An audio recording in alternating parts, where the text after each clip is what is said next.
Livers are pretty important.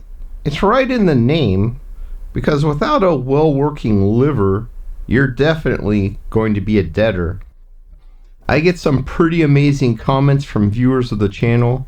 They often tell me they've lost weight or even overcome crippling gout and even heart failure after implementing some of the interventions I talk about on this channel. I don't want to take credit because that's due to the hard work that they've put in. Even when the solution is just a simple supplement, realizing that you can make big changes in your life without extreme discipline and suffering requires overcoming years of cognitive dissonance and being shamed and blamed by the so-called experts. This develops after years and years of following the standard advice without result and can be impossible for many people to break through. So I want to applaud everyone who has gotten these great results for themselves, and I hope and pray this happens for all of the millions of others who could benefit from fasting and other life-changing interventions. And getting that word out there is why I started this channel. Even seeing amazing comments all the time, what really got to me was when it happened for someone who I personally know who had liver failure issues for the last year or so. I guess it just goes to show that seeing really is believing. He thinks Charlie's real. This guy's priceless.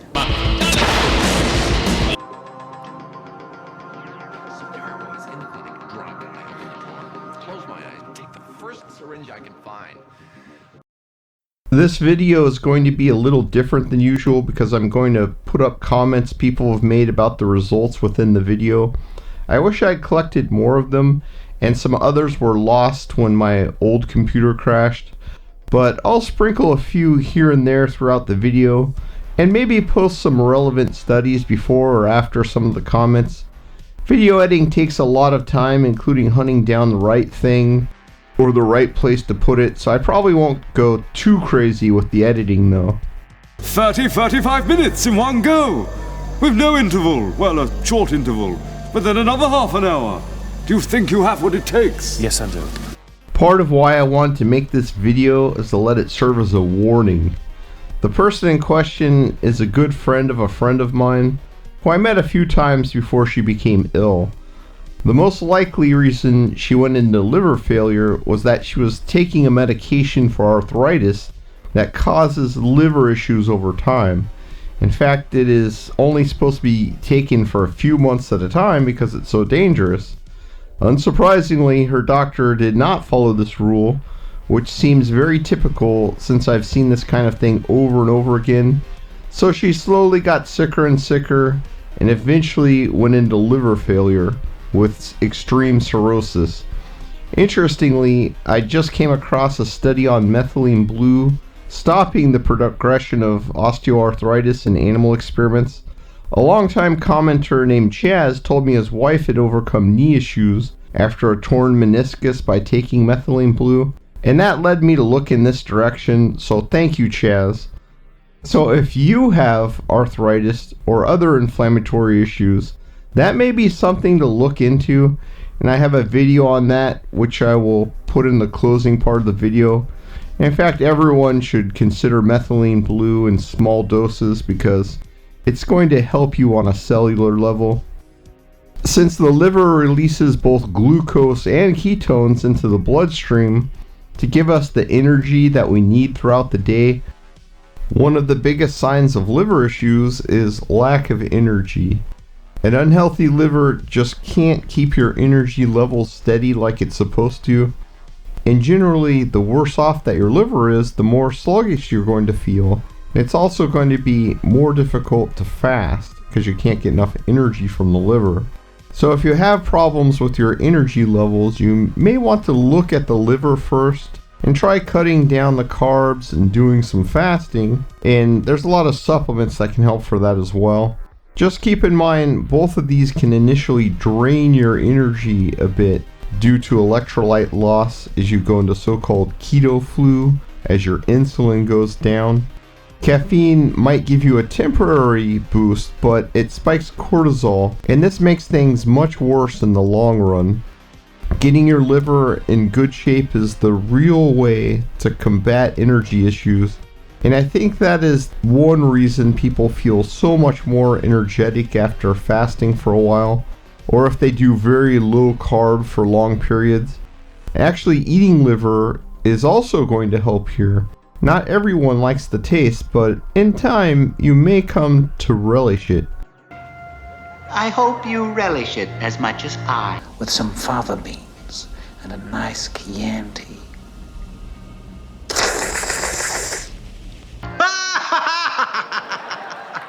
It always surprises me that some people are extremely reticent to make the tiniest change in their life, even taking a cheap supplement or buying a red light device like the ones I use. There is always some excuse why they can't do it or why it's not going to work for them in particular, or else they think it's unnatural or blah blah blah, even as they sip hot coffee sludge filled with processed sugary syrup from their Starbucks container. On the other hand, some people are very open to making changes if it might help their issues. When this is the case, it's amazing how good the results can be as long as they're approached cautiously. In her case, she hasn't done any fasting yet because that is incredibly difficult once your liver is as far gone as hers. In fact, they told her she only had 3 months to live, and this was about a year ago. She's had to have fluid drained from her over and over again in that time frame, and she's had to limit the amount of water she works. And she's had to limit the amount of water she takes in day to day. And by the way, this is also an issue that methylene blue can help with because it can help the liver get proper blood flow and stop this fluid buildup before it begins. I didn't tell her about methylene blue yet because I wanted to start with easy and simple things that you can't screw up, and that would make it much more likely for her to actually try things. And I didn't want to risk her taking too much and making things worse, which is another issue that some people have. And remember, I'm not actually talking to this person directly. She also has a lot of issues with eating, especially when it comes to eating meat. This is another thing that happens when your liver is shutting down. So as far as diet goes, I just told her to reduce carbs and add more butter and cheese to her diet, which is something she was able to do pretty easily. I also gave her a red light bulb, but she only got that more recently. The main thing I gave her was a supplement list. I actually gave her a big jar of taurine first off, not sure if she'd even take it.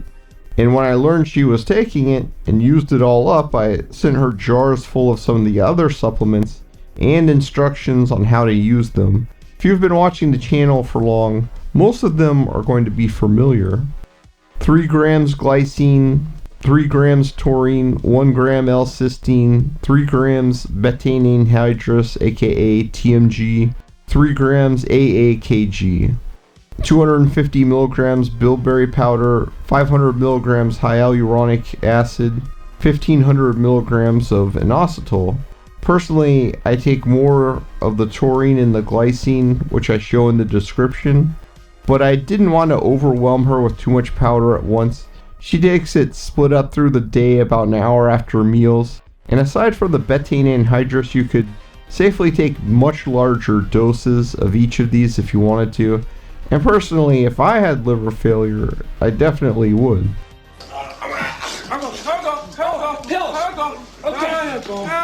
are good. Pills are good. As I mentioned, she initially took taurine for several months, but that did not improve her condition all that much.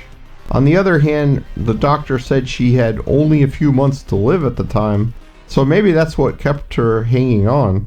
When I gave her the jars of the other powders, I didn't hear anything for a while, so I assumed nothing had changed.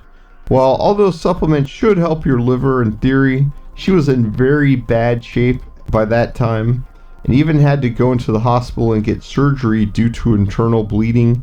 In fact, I expected the next news that I was going to hear would probably be the worst news possible. That is, that she had succumbed to her liver issues as her doctor said she would. Amazingly, this did not turn out to be the case. After 1 month of making these changes, the whites of her eyes were completely white again, no signs of jaundice at all. After she started the red light over her liver spots had also begun to fade away. And that's something that all of you out there might want to think about, because you're probably going to get some liver spots as you age. She also didn't get any more bleeds after starting the red light. This is actually used in hospitals, especially for newborns, because they sometimes don't yet have a fully functioning liver.